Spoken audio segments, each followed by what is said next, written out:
నమస్కారం. ఇది సంగతికి స్వాగతం. మూడు రోజుల జీవితకాలానికి 100 ఏళ్ల గుర్తింపు. చరిత్ర పుటలెన్ని గతించినా చెరగని ముద్ర. నేటికి కళ్ల ముందే జరిగినట్లు మనసుల్ని మెలిపెట్టే మహావిషాదం. టైటానిక్ నౌక ఘోర ప్రమాదం. ఆనందపు హద్దుల్ని అన్వేషిస్తూ బయలుదేరి తీరని ఆవేదన మిగిల్చిన నాటి ఘటనకు 100 ఏళ్లు. విలాసాల ధిలాసాతో పాటే కడలి తరంగాల క్రూరత్వాన్ని కళ్లకు కట్టింది టైటానిక్ మునక.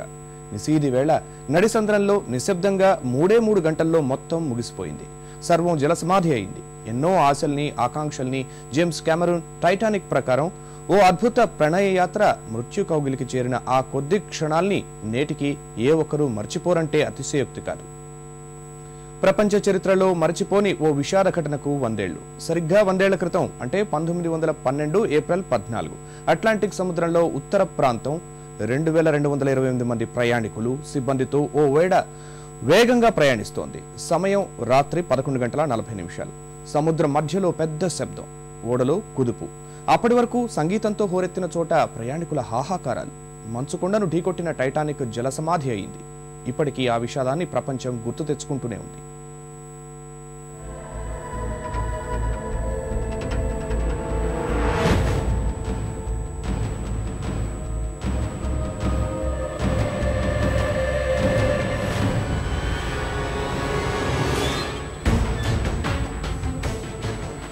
ప్రమాదాలను మనం తొందరగా మర్చిపోతాం.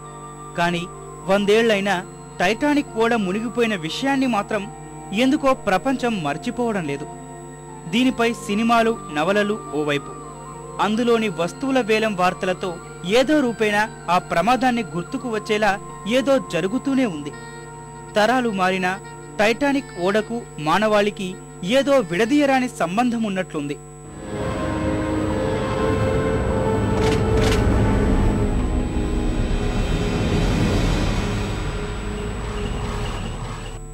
ఇక ఆ ఓడ విశేషాలు, నిర్మాణం, ప్రయాణికులు, ప్రమాదం ఇలాంటి వివరాల్లోకి వెళ్తే ఆసక్తి కలిగే అంశాలు ఎన్నెన్నో ఉన్నాయి. అందుకేనేమో ఇంకా టైటానిక్ పై మన మమకారం చావడం లేదు. ఏదో రీతిలో పరిశోధనలు జరుగుతూనే ఉన్నాయి. టైటానిక్ షిప్ చరిత్రలోకి వెళ్తే 20వ శతాబ్దానికి టైటానిక్ ఓడ నిర్మాణం ఓ అద్భుతం. అది మునిగిపోవడం అత్యంత విషాదం. ప్రయాణికుల కోసం ఓ విలాసవంతమైన ఓడ నిర్మించాలన్న తలంపు 1907 నాటికి కలిగింది. అలా మార్చ్ 31, 1909లో బెల్ఫాస్ట్, ఐర్లాండ్లో దాని నిర్మాణం ప్రారంభమైంది. అమెరికన్ ఫైనాన్షియర్ జేపీ మోర్గాన్లు, ఇంటర్నేషనల్ మర్చెంటైల్ మెరైన్ కంపెనీ నిధులు సమకూర్చాయి. వైట్ స్టార్ లైన్స్ అనే సంస్థ చైర్మన్ జే బ్రూస్ ఐస్మే ఓడ నిర్మాణ బాధ్యతను బెల్ఫాస్ట్లోని ప్రముఖ నౌకా నిర్మాణ నిపుణులు హార్లాండ్ అండ్ వూల్ఫ్ సంస్థకు అప్పగించారు. ఆ కాలంలో అత్యాధునిక సౌకర్యాలు ఉన్న ఓడను ఒలింపిక్ క్లాస్ ఓడలుగా పిలుచుకునేవారు. అలాంటి 3 లగ్జరీ ఓడల్లో ఆర్ఎంఎస్ ఒలింపిక్ మొదటిది కాగా, టైటానిక్ రెండోది, హెచ్ఎంహెచ్ఎస్ బ్రిటానిక్ మూడోది. దీనికే గిగాంటిక్ అని పేరు ఉంది.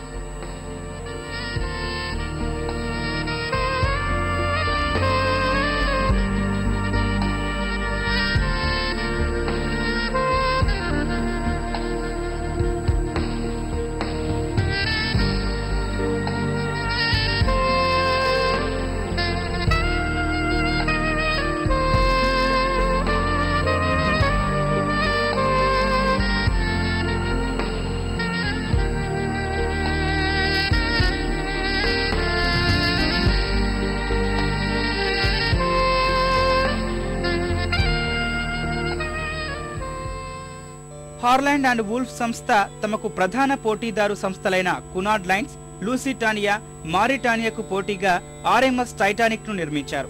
దీని నిర్మాణానికి పట్టిన సమయం 3 ఏళ్లు, వ్యయం $7.5 మిలియన్.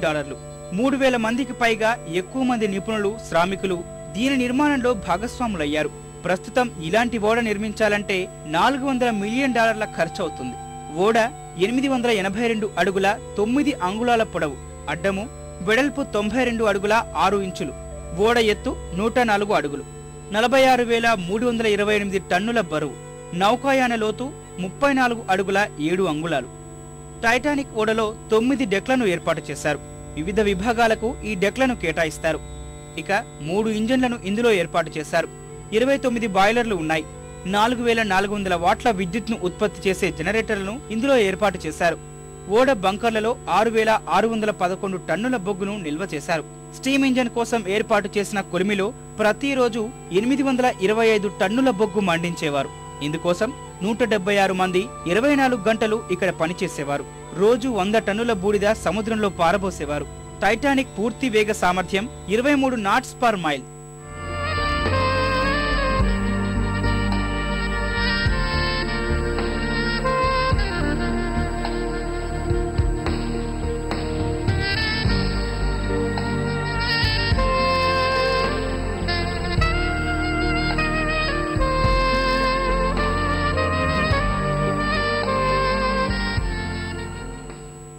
ప్రయాణికుల సౌకర్యాల విషయానికి వస్తే ఆ కాలంలో అందుబాటులో ఉన్న అత్యాధునిక హంగులన్నీ ఈ ఓడలో ఏర్పాటు చేశారు. ఇందులో 739 మంది ఫస్ట్ క్లాస్ ప్రయాణికులు, 674 మంది 2వ తరగతి, 1026 మంది తృతీయ శ్రేణి ప్రయాణికులను తీసుకెళ్లే సామర్థ్యం ఉంది. ఇక ఓడ సిబ్బంది 900 మంది, మొత్తం 3547 మంది ఇందులో ప్రయాణించే అవకాశం ఉంది. ఇక ఇందులో ప్రయాణికుల సౌకర్యార్థం టెలిఫోన్, 2 లైబ్రరీలు, అతిపెద్ద బార్బర్ షాప్, 2 బార్ షాపులు, swimming pool, gym, squash court, Turkish bath, electric bath వంటి సౌకర్యాలను ఏర్పాటు చేశారు. వీటితో పాటు అత్యాధునిక ఫర్నిచర్ను అందుబాటులో ఉంచారు. ఇందులో వేడి నీళ్లతో కూడిన స్విమ్మింగ్ పూల్ను ఏర్పాటు చేశారు. అప్పటి వరకు ఏ ఓడలోనూ ఇలాంటి సౌకర్యం లేదు.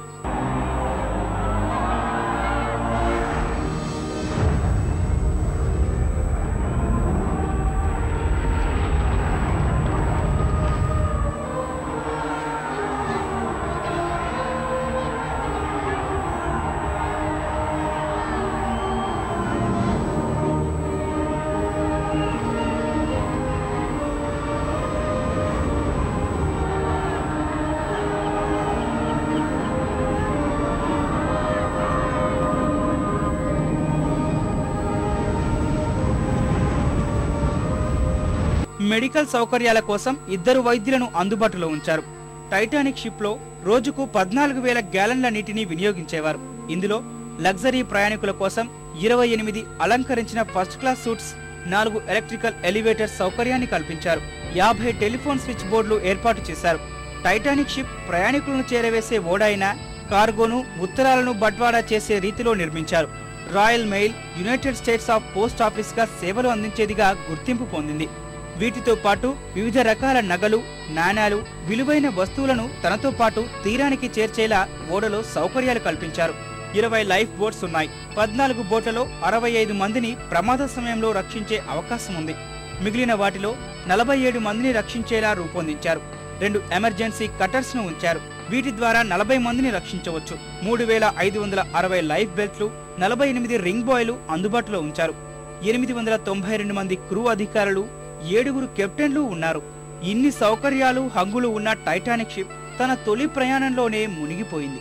అదే విషాదం.